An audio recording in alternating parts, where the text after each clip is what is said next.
देखिए, ये दूसरा जो लेबर कमीशन था डॉक्टर रविंद्र वर्मा की चेयरमैनशिप पे, उसने जो रिकमेंडेशन किया था कि भारत में जो मल्टीपल कानून्स हैं, ये मल्टीपल कानून का मॉडिफिकेशन, कोडिफिकेशन और सिंप्लीफिकेशन होना चाहिए।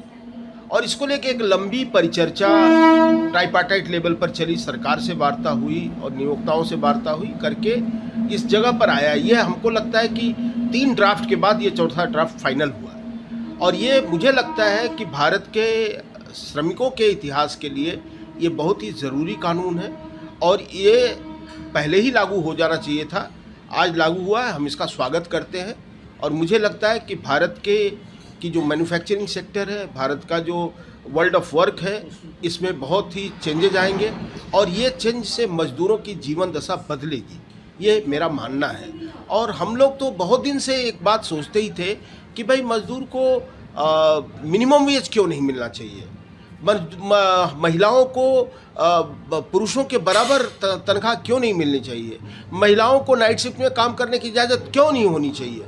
पूरी दुनिया जितने भी विकसित राष्ट्र हैं वहाँ पुरुष और महिला सब लोग दिन में और रात में एक साथ काम करते हैं। भारत में क्यों नहीं होना चाहिए भाई। लड़कियाँ पढ़ लिख रही हैं, इंजीनियर बन रही हैं, फ्लाइट उड़ा रही है, नवल शिप में जा रही है, सब कुछ कर रही है, उनको काम का अधिकार क्यों नहीं मिलना चाहिए। तो ये तमाम इशू हम बार बार टेकअप कर रहे थे सरकार से और जगह जगह पर हम लोग उठाने की कोशिश कर रहे थे। सरकार इसको ले आई है। मैं तो सरकार का बहुत बहुत आभारी हूँ कि भारत के मज़दूरों को एक नई दिशा देने का प्रयास सरकार ने किया है और ये भारत के उद्योग को डेवलप करने में एक माइलस्टोन बनेगा, इसमें कोई दो राय नहीं। देखिए, ऐसा है कि भारत में 54 करोड़ लोग हैं मजदूर जगत में। 54 करोड़ लोगों में से 5-6 करोड़ लोगों को सामाजिक सुरक्षा की योजनाओं का लाभ मिलता है, वो ऑर्गेनाइज सेक्टर में है। 4-5 करोड़ लोग जो सेमी ऑर्गेनाइज्ड हैं, जो जिसको आप कंट्रेक्चुअल वर्कर्स कह सकते हैं, तो उनको थोड़ा बहुत लाभ मिलता है। 45-46 करोड़ ऐसे लोग हैं जिनको सामाजिक सुरक्षा के दायरे में न तो है, न तो न्यूनतम वेतन उनको मिलता है। सरकार इस स्कीम के माध्यम से अगर उनको सामाजिक सुरक्षा के दायरे में लाए तो मुझे लगता है कि भारत में जो बदहाल मजदूरी है वो एक नई जगह पर आएगी और मजदूरों के जीवन के लिए एक नई दिशा बनेगी। क्योंकि मजदूर जब तक ईएसआई या ईपीएफ या भारत के श्रम कानूनों के दायरे में नहीं आएगा तब तक योजनाओं का उनको लाभ नहीं मिलेगा और जब तक योजनाओं का लाभ नहीं मिलेगा तब तक मजदूरों की जीवन दशा नहीं बदलेगी। ये जो छोटी मोटी, जैसे मान लीजिए निर्माण जो मजदूर है, भारत में निर्माण मजदूरों की संख्या करीब करीब 7.5-8 करोड़ है। रजिस्टर्ड लोगों की संख्या करीब 6 करोड़ के आसपास जो सरकारी आंकड़ा है। वो निर्माण कानून में निर्माण मजदूर हैं, कानून है और पूरे देश में 96,000 करोड़ रुपया पड़ा हुआ है, लेकिन उनको सामाजिक सुरक्षा नहीं मिल रही है। हमने सरकार को कहा कि उनके लिए एसआई का स्कीम लाइए और 2% प्रीमियम उनके उस सेस फंड से ले लीजिए और उनको एसआई का बेनिफिट दे दीजिए। वो सेस फंड में से वर्कर का और एम्प्लॉयर का दोनों का कंट्रीब्यूशन ले लीजिए, क्योंकि निर्माण मजदूर सबसे ज़्यादा खतरा उठाता है। उसमें चाहे पुरुष है तो भी खतरा उठाता है, महिलाएं हैं तो भी खतरा उठाता है। तो अगर सरकार उनको एसआई के दायरे में ला देगी, जैसा कि सरकार प्रस्ताव कर रही है, तो एक झटके में 8 करोड़ लोग एक नई जिंदगी की तरफ आगे बढ़ जाएंगे। आप जानते हैं ईएसआई से बेहतर सुविधाएं विश्व की कोई भी एजेंसी नहीं देती। मैं पूरी दुनिया घुमा हूं, लेकिन भारत में ईएसआई का जोड़ पूरी दुनिया में कोई एजेंसी का नहीं है। हमने कहा 2% प्रीमियम लीजिए और उनको 4 बेनिफिट दे दीजिए। एक चिकित्सा उनके पूरे परिवार के फ्री ऑफ कॉस्ट, महिलाओं को वो मैटरनिटी बेनिफिट और टेम्पोररी डिजेबल बेनिफिट और परमानेंट डिजेबल बेनिफिट। ये 4 प्रस्ताव हमने सरकार को दिए और मंत्री ने कहा कि ये तो बहुत अच्छे प्रस्ताव, इनको लागू किया जा सकता है। उसी तरह से आशा, आंगनवाड़ी और मिड डे मील और जो हमारे घरेलू कामगार हैं, घरों में जो महिलाएं काम करती हैं, हमने इनको सामाजिक सुरक्षा के दायरे में लाने के लिए प्रस्ताव दिया है। अब वो प्रस्ताव दिया, सरकार ने उसको डिस्कस किया। बहुत सारे सरकार के ज्वाइंट सेक्रेटरीज हमारे साथ बैठे, उन्होंने पूछा कि क्या हो सकता है, कैसे हो सकता है, इसकी प्राइसिंग क्या होगी इत्यादि। तो अगर सरकार को इस पर इंटरेस्ट नहीं होता तो सरकार ट्रेड यूनियन, जैसे हमारा टीयूसीसी है, हम राष्ट्रीय ट्रेड यूनियन है, तो हमारे साथ बैठ करके सरकार बात क्यों करती।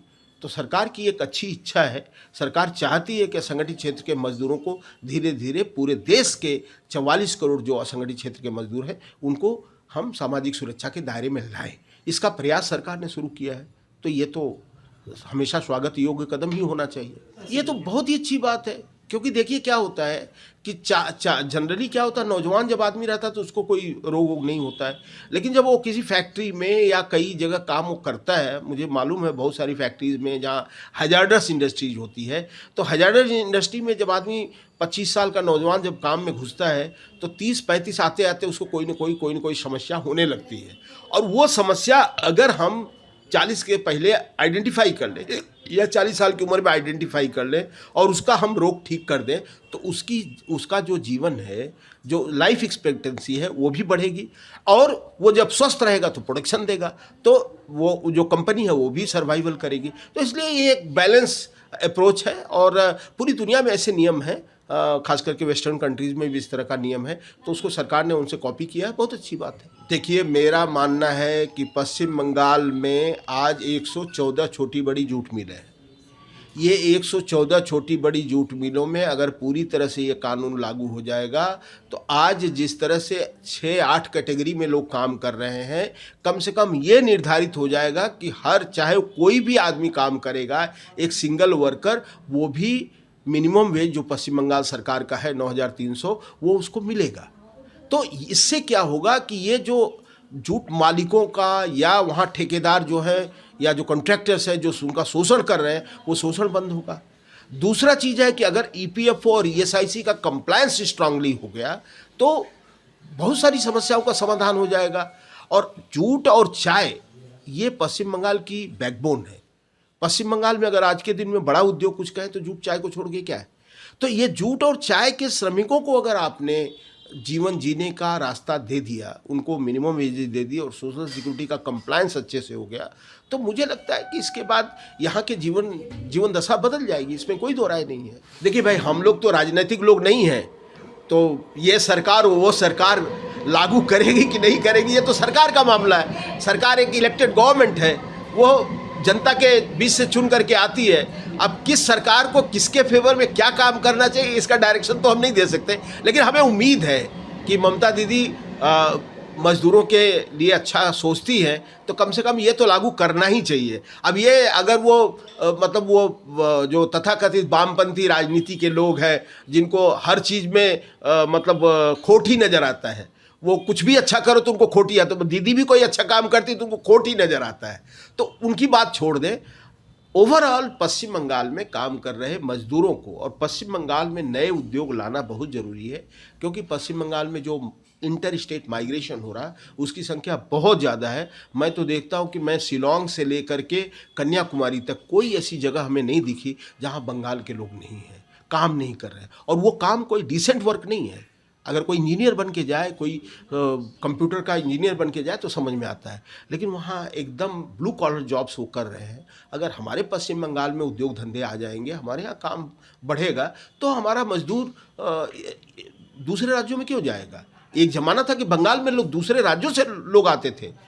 अभी 2005 तक भी हमने देखा है कि दूसरे राज्यों से, बिहार से, झारखंड से, उड़ीसा से, आंध्रा से लोग आते थे, लेकिन आज अब आना बंद हो गया।